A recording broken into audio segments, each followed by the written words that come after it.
So the first thing we're going to look at is called our internal reshuffling ratio. And what we're looking at here is, let's just take an exchange, exchange A. If they are turning over internally lots and lots of coins, let's say, for example, they've got 1,000 Bitcoin, just argument's sake, and they churn over 800 Bitcoin every day, right? They're doing some kind of internal wallet management. Well, in the case of FTX, it turns out this was actually Alameda misappropriating customer funds. So that kind of internal churn of lots of their balance is something to just pay attention to. So what we look at is the total internal transacted volume by their balance. It's basically how much of their overall balance are they churning over on a 7-day moving average basis.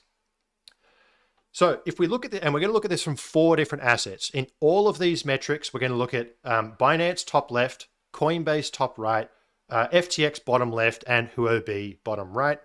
And we're going to look at always Bitcoin, Ethereum, USDC, and USDT, with the color traces being their token. Now, there's a lot of lines here. Let me step through each one. So what this is going to tell us, if we get a high value that's close to 1, all of these are capped between 0 and 1. If we get a high value of 1, right? In the case of Binance here, we get these spikes of orange, spikes of green. This means that 100% of the Bitcoin balance has turned over the last 7 days.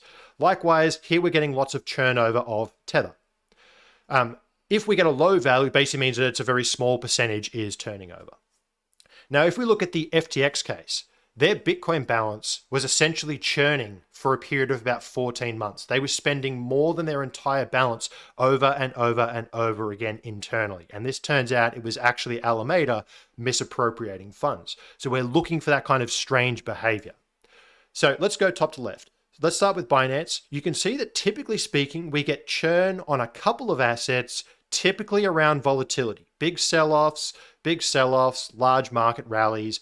And if we kind of think about this, there's always going to be some kind of nuance here. You could argue that this is essentially market volatility, lots of people deposit, lots of people withdraw. There's going to be a period where these assets need to be kind of recombined with their cold wallets, their hot wallets need to be sorted out, deposits all get consolidated. During these market volatility events, because there is more market activity, it actually makes sense for this to happen. So it's something to just pay attention to, particularly if it's over a sustained basis, but there are also very legitimate reasons why this may happen.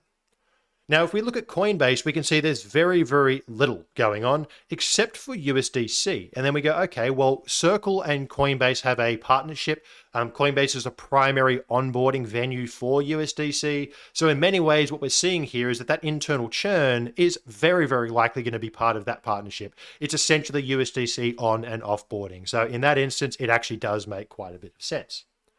For FTX, and again, a lot of this is leveraging the lessons learned, right? We've seen what the disaster that FTX was, and we're just trying to propose some different ideas to help spot it to make sure that doesn't happen again.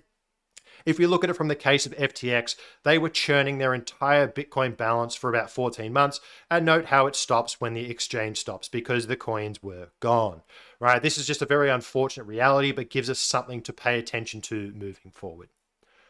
So now if we move across and look at Huobi, we can see similar to Binance, we have these volatility linked events, right? Where we get these kind of wallet churning. So far, we haven't had any sustained periods of uptick.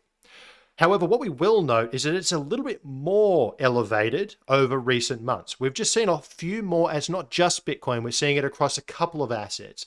You'll see here for Binance, we kind of get these spikes where a bunch of assets churn and then it dies off. For Huobi, it's just a little bit larger at the moment. So it's just something to just be aware of and pay attention to. But we have to remember, for all of these metrics when it comes to Huobi, we are looking at the denominator, which is their exchange balance for the asset. That is in the bottom of all of these terms. And as a result, as the denominator gets smaller, any churn that's going on in the top level is going to be larger. But that in itself, you can see that overall, in terms of the proof of reserves on Huobi, it's just something to pay attention to, that there is in fact a declining overall number of assets available on the exchange itself. So it's just one of those things to keep in the back of the mind, because you'll see that very similar theme where it looks quite similar to Binance, volatility linked, but at the same time, that is partially because their balance has actually been in a fairly long-term decline.